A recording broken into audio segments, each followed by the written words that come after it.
Bonjour et bienvenue sur le plateau des émissions de l'orientation. Je suis Léa, chargée d'orientation, et aujourd'hui nous allons parler de la faculté des sciences économiques et de gestion. Pour cela, j'ai le plaisir d'accueillir Nicolas Huchet, vice-doyen et maître de conférence à la faculté. Bonjour, bienvenue. Bonjour. Alors, pour débuter, pourriez-vous nous présenter la faculté en quelques mots?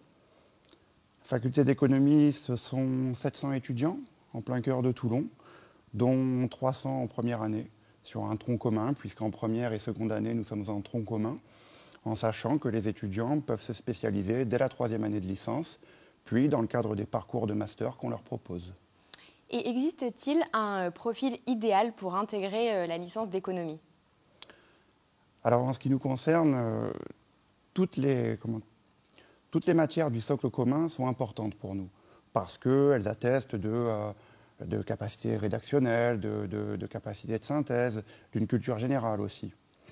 Et puis, en termes de choix de spécialisation, puisqu'on parle un petit peu de Parcoursup finalement, en termes de choix de spécialisation, il est vrai, on constate que tout ce qui prédispose à l'abstraction, c'est profitable à l'étudiant, ça favorise sa réussite.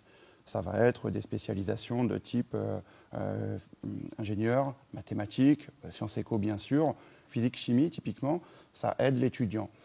Pour autant, pas d'autocensure, un niveau moyen sur ces différentes disciplines, c'est tout à fait, ça permet aux étudiants de réussir leur objectif et de valider dans les meilleures conditions leur licence d'économie, pourvu qu'il y ait une continuité dans l'effort. Et d'ailleurs, du point de vue des dossiers de candidature, on regarde cette régularité, cette continuité dans l'effort à travers la structure des notes. J'imagine que vous regardez aussi la fiche à venir, le projet de l'étudiant. Mm-hmm. Oui. Le projet de l'étudiant, c'est quelque chose de très important, mais c'est aussi quelque chose que l'on va aider à réaliser justement pendant les 2 premières années de licence, puisqu'en 3e année, il va falloir faire des choix, comme je l'ai dit, de spécialisation, mais aussi de stage. Donc nous, on regarde le projet de l'étudiant, mais on est également conscient du fait que ce projet, il est en devenir et qu'on a un rôle à jouer dans cette affaire. D'accord, donc vous accompagnez dans la licence les étudiants à construire leur projet. Oui, contrairement à certaines idées reçues, il y a de plus en plus d'accompagnement, de soutien, et puis surtout, tout comme on est une université à taille humaine, eh bien, on a des équipes pédagogiques, mais aussi administratives, qui sont engagées, qui sont accessibles, ce qui n'est pas toujours le cas.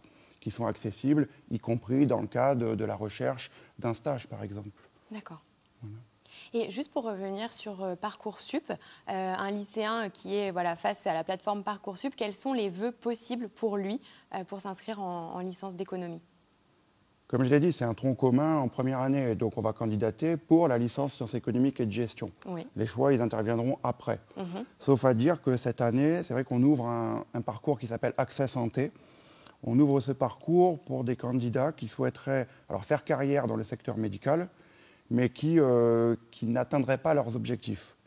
Et donc ceux-là, ils pourraient revenir chez nous dans le cadre de la licence. Mm-hmm. Auquel cas, il faut candidater par 2 fois, sur la licence Accès Santé et sur la licence Économie-Gestion. Oui. Mais sinon, on est dans le cadre du tronc commun, les mêmes enseignements.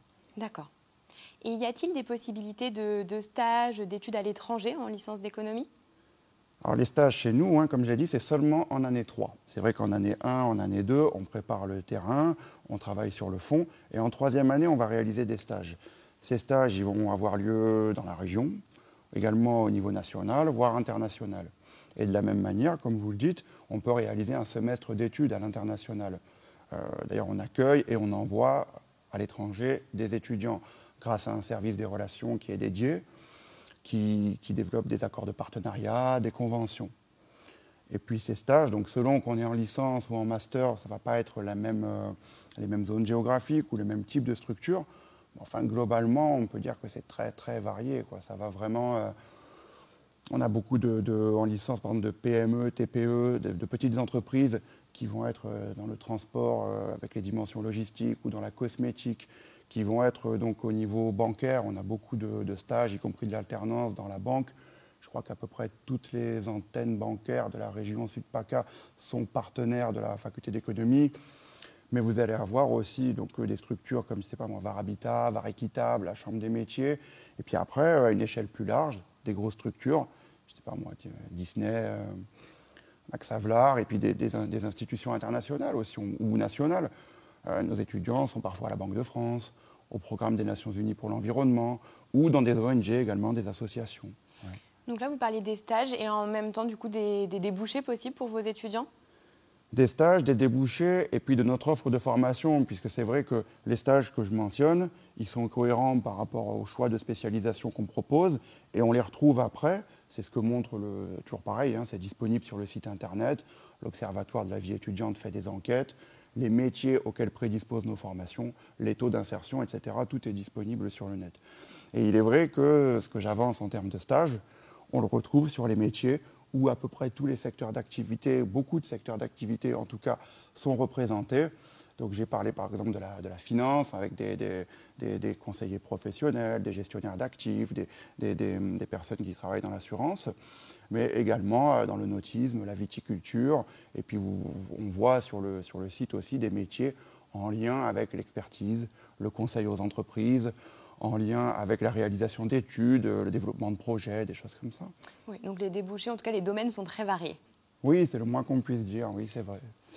Est-ce que vous proposez de l'alternance dans vos formations? Oui, il y a quelques années déjà, on a introduit de l'alternance. C'est très important pour nous, ce sont d'excellentes formations. C'est au niveau master seulement qu'on propose de l'alternance, en l'occurrence qui prépare au métier bancaire pendant 24 mois.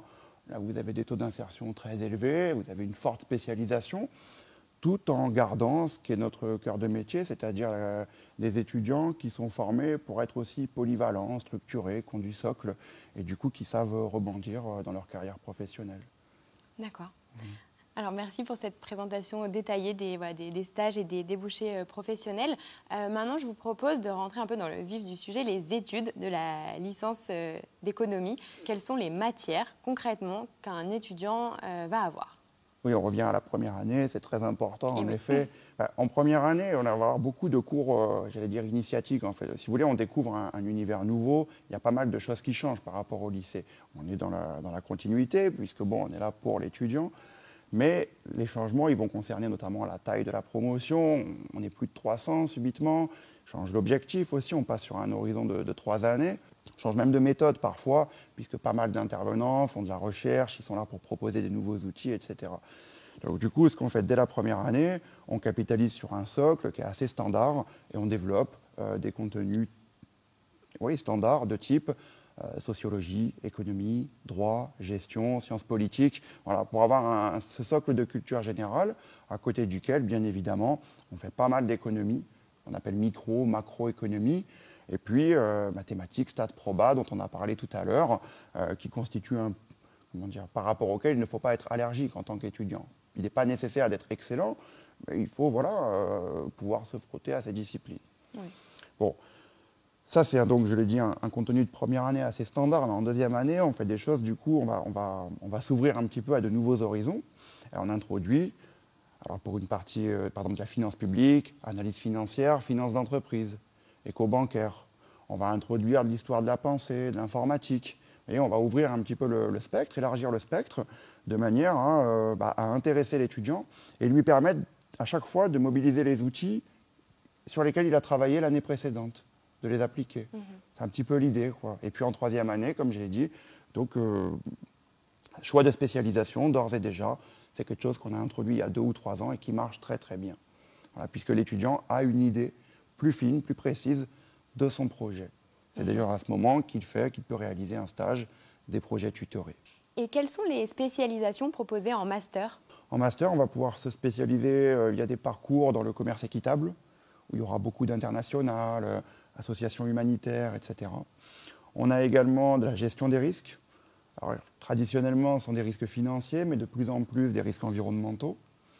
En master, on travaille également sur l'économie de la mer, avec des acteurs privés, des acteurs publics très impliqués au niveau régional, bien évidemment. Et puis cette spécialisation sur les métiers bancaires dont j'ai parlé, qui se prépare uniquement en alternance, en particulier en apprentissage. Et comment s'organisent les études, les cours? On entend souvent parler des CM, TD. Qu'est-ce que cela signifie? D'ailleurs, c'est une grosse crainte en général. Quand on discute avec nos étudiants, on se rend compte que le cours magistral, c'est quelque chose d'assez effrayant parfois pour l'étudiant. Alors, il est vrai qu'on a du cours magistral, ça veut dire des CM, voilà, des grands amphis, dans le cadre desquels l'obligation d'assiduité n'est pas vérifié, même si, bien évidemment, les étudiants qui sont présents au cours sont clairement ceux qui réussissent le mieux. On a donc ces cours magistraux, mais également pas mal de travaux dirigés. Donc on revient sur du petit groupe d'une trentaine d'étudiants qui permettent de travailler autrement, d'appliquer, de faire des exercices, etc. On a aussi du soutien, du tutorat. Donc voilà, de la même manière pour tout ce qui est évaluation. Bon, là, on est un petit peu tous devenus des professionnels de l'évaluation à distance et du QCM, mais bon, de manière plus générale, on est assez friand de dissertation, d'études de texte, de calculs, exercices, de travaux de groupe, de choses comme ça. Donc c'est très varié, et ça va être du contrôle continu tout au long de l'année, ça va être du contrôle terminal sur des périodes bloquées en décembre, en avril par exemple. Voilà, c'est assez polyvalent, et ça représente bien d'ailleurs la polyvalence de nos étudiants. Voilà, qui sont souvent, après quelques années de formation, on aura du mal à les déstabiliser, justement, parce qu'ils sont bien... Ils sont adaptables. Pas forcément adaptables, mais en tout cas, ils savent s'adapter. Oui, si, adapter. Oui. Et juste une précision sur la semaine type d'un étudiant par rapport au lycée. Alors, c'est très difficile à établir la semaine type, hein, parce qu'on l'apprendra très vite, ou on le sait déjà, les moyennes, elles cachent des grandes divergences. Globalement, on est sur plus de 500 heures annuelles. Donc voilà, sur 20 à 25 semaines, vous allez avoir des semaines de 20 à 25 heures. Le problème en est que ces semaines-là, elles vont changer régulièrement. Donc l'étudiant, bon, il est bien accompagné, il a des outils, un emploi du temps accessible en ligne très très rapidement, très facilement, mais il va constater assez vite que de semaine en semaine, il change cet emploi du temps. Donc derrière cette moyenne de 20 à 25 heures, vous pouvez avoir une semaine à 35 heures, plus travaux à la maison, devoirs maison, révision, etc., préparation, machin. Et d'autres semaines qui vont être plus légères. Et c'est là que l'étudiant doit être responsabilisé, c'est là qu'il faut rester en prise et continuer à s'investir. Et le meilleur moyen pour ça, c'est justement la dynamique de groupe qui est très très forte dans nos promotions, avec des étudiants qui s'entraident, qui mettent en place des séminaires entre eux, qui mettent en place, en plus du soutien qu'on leur propose, qui mettent en place des réseaux sociaux, des choses comme ça, pour véhiculer l'information et pour parfaire leur projet, leur capacité à réussir. Et précédemment, vous parliez de la proximité avec les étudiants, du fait que l'Université de Toulon est une université à taille humaine. Quel est le rôle des enseignants avec les étudiants de la licence d'économie ? Il y a un rôle très général qui est vérifié partout, qui est un rôle d'accompagnateur bienveillant et de formateur. Après, si vous prenez par exemple, c'est vrai qu'en troisième année de licence, chaque étudiant a un tuteur en quelque sorte, au sein de l'équipe pédagogique. Donc du coup, là, on va avoir un rôle très particulier qui consiste vraiment à discuter du projet professionnel et qui consiste à orienter vers un type de stage et puis, le cas échéant, aider à trouver l'entreprise en question. Est-ce qu'on est vers de la PME, vers une grosse structure? Est-ce qu'on est vers le public, le privé? Comment on procède? En sachant que, bien évidemment, il y a des contenus, par ailleurs, qui vont aider l'étudiant à préparer tout ce qui est CV, réalisation d'entretien, etc., de la compétence transverse pour l'accompagner aussi. Donc voilà, l'enseignant, de manière générale, il n'a pas seulement un rôle de pédagogue, il a aussi un rôle d'accompagnateur pour aider les projets à se réaliser. Les enseignants sont accessibles pour les étudiants? Oui, j'en ai quand même l'impression. C'est conforme au retour qu'on a de la part des étudiants qui nous sollicitent. Alors bien évidemment, ça va être par voie de messagerie. Il faudra peut-être attendre 2 jours, mais vous avez le retour que vous attendez en général de l'étudiant. Et sur ces questions-là, vous savez, le plus important, c'est d'avoir la bonne information. Et là, je le dis bien évidemment en tant que vice-doyen, mais cette question, pour un candidat potentiel, il est judicieux de la poser aux étudiants eux-mêmes, puisqu'ils vivent la formation de l'intérieur, et eux, ils savent si oui ou non une équipe elle est accessible, si oui ou non on est accompagné, y compris dans les périodes difficiles que l'on commence à connaître, si on est accompagné pour aller au bout d'un cycle d'études qui fait quand même 3 années, et au terme duquel on espère que l'étudiant il aura suffisamment le goût des études, il aura suffisamment apprécié les contenus, les choix faits par les équipes pour aller jusqu'au master. Voilà. Et avant de conclure cette émission, quels sont les messages clés à retenir pour un élève de terminale? Peut-être faire attention aux idées reçues. Encore une fois, on entend souvent qu'il faut un niveau très très élevé de mathématiques pour réussir en faculté d'économie. On entend que dans le cadre de cours magistraux, hormis quelques-uns, on se déresponsabilise, on décroche, on entend des choses comme ça. Et puis qu'on manque de prise avec le tissu productif, les entreprises. Il me semble que c'est faux. Il me semble que c'est faux. On a habituellement des amphis pleins, dont on a un petit peu la nostalgie en ce moment, mais on a des amphis pleins, on a des dynamiques de groupe, on a des équipes encore une fois accessibles, on a beaucoup de socioprofessionnels qui viennent, des professionnels, y compris des anciens étudiants à nous, qui viennent dans nos locaux pour donner cours. Ils ont beaucoup de succès auprès des étudiants. On a des stages, on a de l'alternance, de l'international. Donc voilà, tordre le cou aux idées reçues, aller chercher l'info là où elle est, auprès des étudiants qui sont dans nos locaux, ou en tout cas auprès des étudiants qui suivent nos formations, auprès des sites web aussi où on a des infos objectives.